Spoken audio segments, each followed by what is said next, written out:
बहुत शुक्रिया जनाब स्पीकर।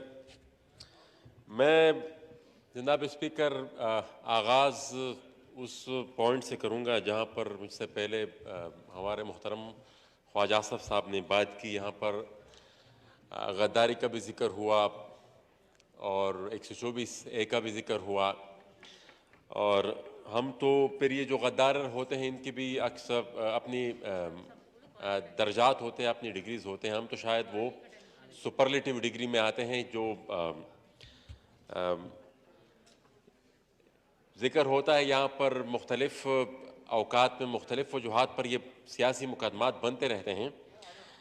मुझे ये समझ नहीं आती कि आजकल भी एक लहर चल पड़ी है और एक मौसूफ लगे हैं पूरा दिन, किसी को सिराजुद्दौला कहते हैं, किसी को न्यूट्रल या जानवर कहते हैं, कभी कुछ कहते हैं कभी कुछ कहते हैं, लेकिन वो मुस्तस्ना है इस तरीके के, इस किस्म के केसेस से, इस किस्म के मुकदमात से। तो वो उस अमल पर ये एक मोहर तस्दीक सबत होती है कि शायद इस तरीके के मुकदमात या आपकी कौमियत और या आपकी सियासी वाबस्तगी वो इस चीज़ को डिफाइन करती है कि आपके साथ रियासत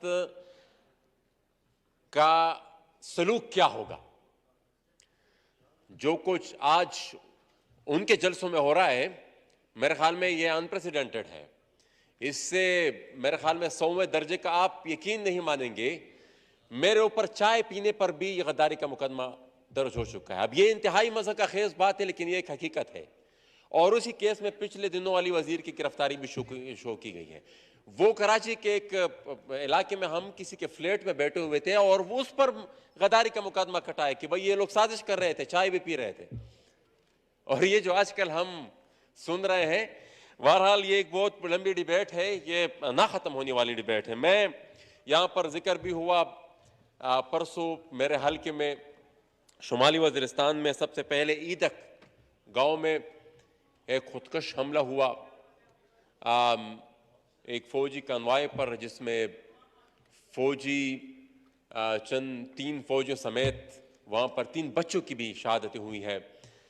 और ये कितना ख़तरनाक मसला है। मैं तो जब से असम्बली का मेंबर बना हूँ पहले दिन से इसके बारे में मैं चीख रहा था कि भाई ये दहशतगर्दी फिर से सर पकड़ रही है, लेकिन अभी तक बदकिस्मती से कोई सीरियस डिबेट ही नहीं हुई। साथ ही साथ इस वाक़े के 2 घंटे बाद मेरे गांव डांडे दरपखेल में एक ही वाक़े में 4 अफराद को टारगेट किलिंग का निशाना बनाया गया है। और ये एक ही 2 घंटे के वक्फे से ये 2 वाक़यात हुए हैं। साथ ही साथ अभी भी मैं एक न्यूज़ पर एक खबर देख रहा था, मुज़ाकरात की बातें भी हो रही है तालिबान के साथ, और ये भी सुनने में आ रहा है कि 2 उनके इंतहाई अहम कमांडर, मुस्लिम खान जो उनके तर्जुमान हुआ करते थे और महमूद खान, उनको हवाले कर दिया गया है। अब ये किन शराइत पर हवाले किया गया है, और ये भी न्यूज़ में ये है कि कभी जो रिपोर्ट में पढ़ रहा था उसमें मैं ये सुन रहा था, सच है गलत है, बहरहाल उस न्यूज़ रिपोर्ट में मैंने पढ़ा कि शायद उनको मोहतरम सदर पाकिस्तान की तरफ से माफ़ी मिलने के बाद उनके, क्योंकि दे वर कन्विक्टेड। अब ये इस तरह के कन्विक्शंस इतनी आसानी से अगर सदर पाकिस्तान और पार्लियामेंट को कानो कान खबर भी ना हो, पार्लियामेंट को पता भी नहीं है कि मिसाल हो क्या रहा है, क्या डेवलपमेंट हो रही है, मुज़ाकरात हो रहे हैं, किन शराइत पर हो रहे हैं, तो इस पर पार्लियामेंट को ब्रीफ करना चाहिए। और ये जो दहशतगर्दी सर पकड़ी, इस पर सीरियस डिबेट होनी चाहिए। आखिरी चीज़ जनाब स्पीकर, हमारे शुमाली वज़ीरिस्तान के ताजर बिरादरी जो कि 3-4 साल से, बल्कि ज़रब के बाद से वो बेचारे दर बदर की टोकरें खा रहे हैं, कभी इस्लामाबाद प्रेस क्लब, कभी पेशावर प्रेस क्लब, कभी एक असम्बली कभी दूसरी असम्बली, वो जिनके बाजारों को लूटा गया और उनके नाम पे अगर कुछ फंड मंजूर भी हुए, अब उनको वो अपने चेक्स की वसूली के लिए उसी तरीके से ख्वार किया जा रहा है। आपके पास भी लोग आए होंगे, क्योंकि आपके हल्के की भी काफ़ी दुकानदार, वो मीरानशाह बाजार में उनकी दुकानें थी, अब वो एक एक चेक के पीछे उनको जलीलो ख्वार किया जा रहा है। वो बेचारे हाई कोर्ट में भी गए कि भाई ये प्रोसीजर गलत है, जिस तरीके से इससे पहले चेक तकसीम हुए उस तरीके से चेक तकसीम हो, लेकिन